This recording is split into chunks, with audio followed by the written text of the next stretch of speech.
him at that time, and I met with Ray Perot, and it was the Liberal Party of that day.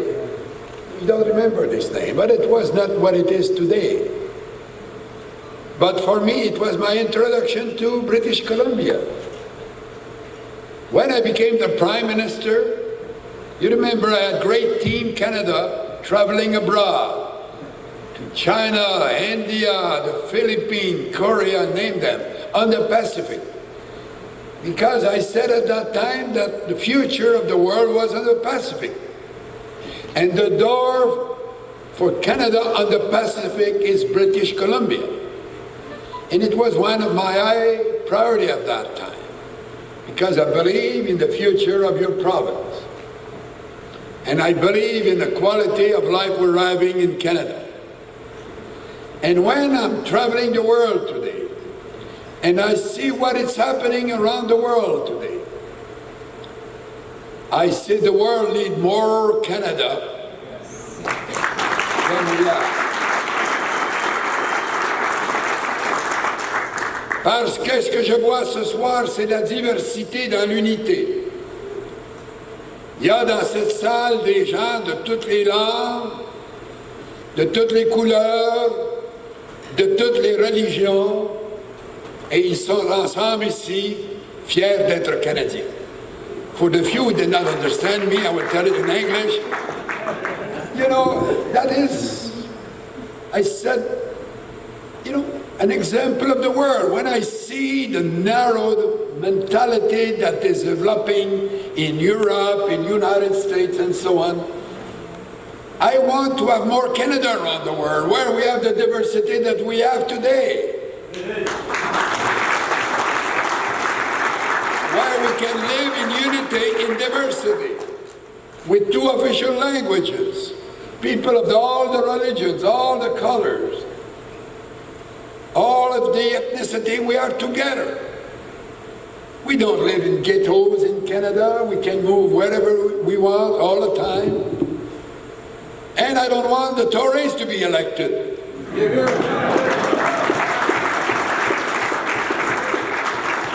Because I don't want us to import the Trump policies from the South to Canada.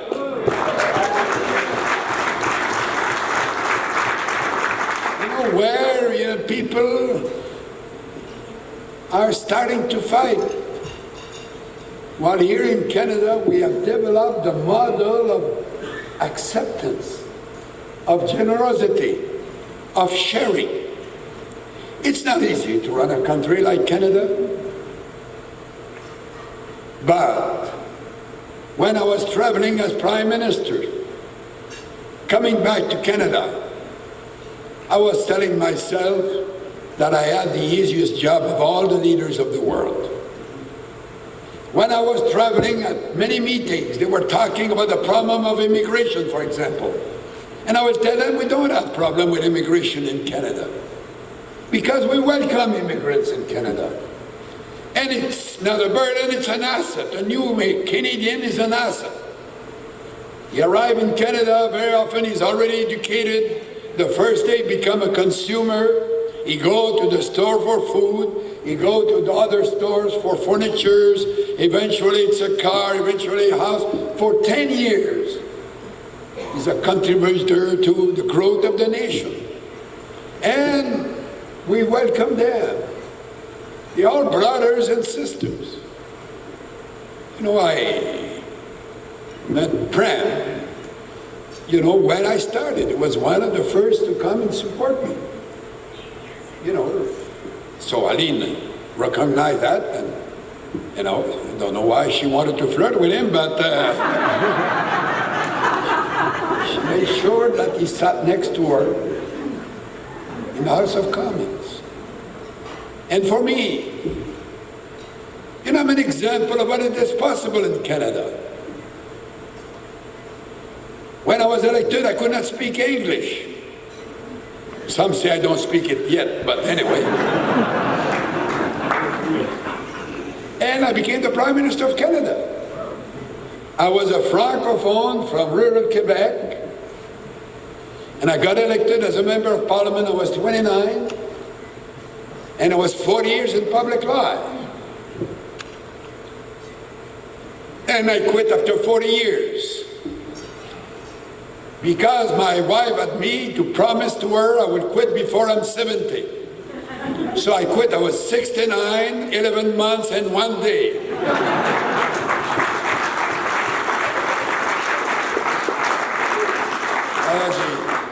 12th of December, and I'll turn 70, the 11th of January, 2004.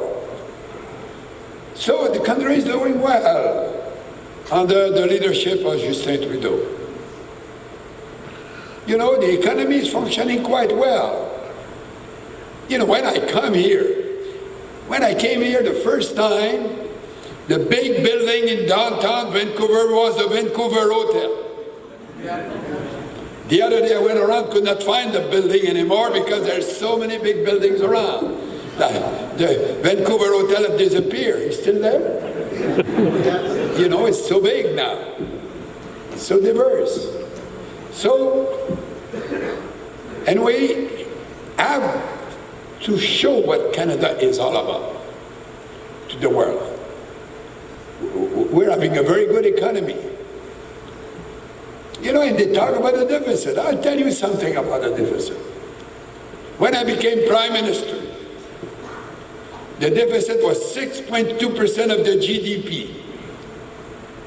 The national debt was 75% of the GDP. The Wall Street Journal said Canada is a candidate to become a third world nation. I replaced the Tories. After 3 years, we balanced the books. And now, at that time, only Italy was worse than us in terms of debt in relation to the GDP. Now we are the best of the G7. We still have a certain deficit.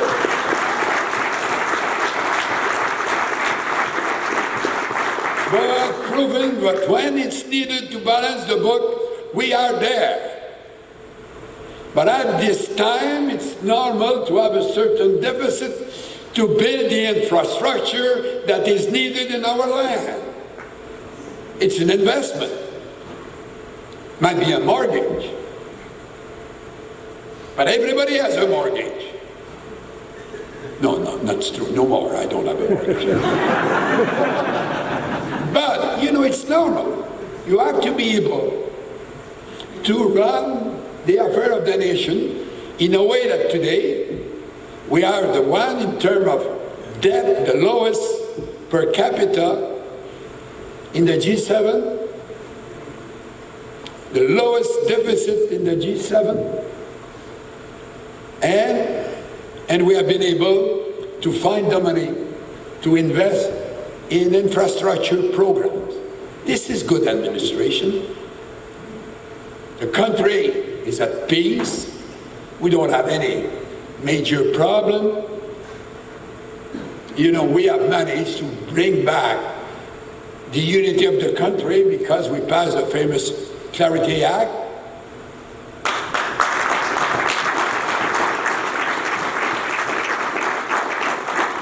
You know, we have now, I think we're an example with our Charter of Rights and Freedom that I had the honor to manage for Prime Minister Trudeau when I was Minister of Justice.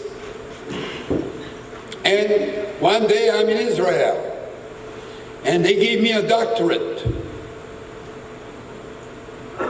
at the Hebraic University of Jerusalem because they had copied the Canadian Charter of Rights to have their own Charter of Rights.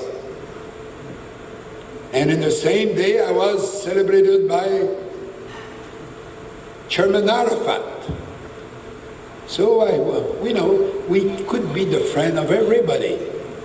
It is because of the qualities that we have in Canada that prove that we can be different and equal at the same time, that we can live in peace and in prosperity.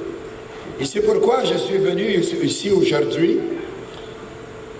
pour vous demander de travailler très fort pour que les libéraux soient encore réélus.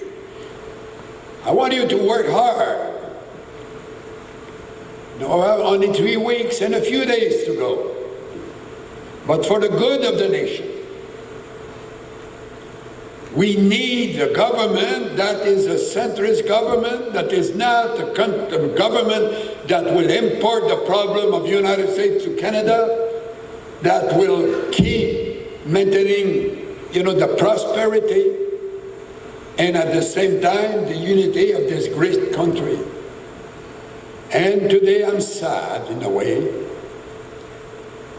because I lost a good friend. Le Président de France, when I was there, Jacques Chirac died this morning. And he was a Gaullist. But the last speech he made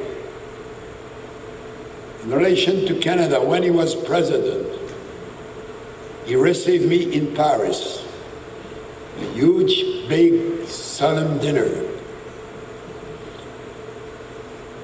And at the end of his speech, he terminated his speech in saying, "Vive le Canada." For me, to have the President of France, of the same party than the previous one who had been the problem, that to say, "Vive le Canada," it moved me today because you all know, during all my career, every time I made a speech, I would say that despite of the problems we're having, we are an example to the world. We are the land of opportunity, the land of generosity, the land of trust, the land of diversity, the land of unity. And I will always finish my speech and say, "Vive le Canada." Thank you very much.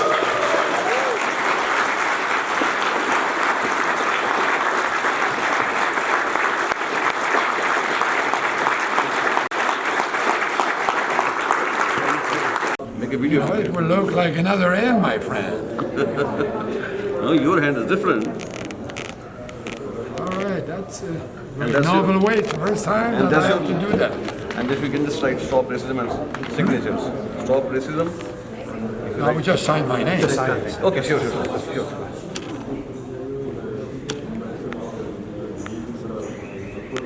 Okay. And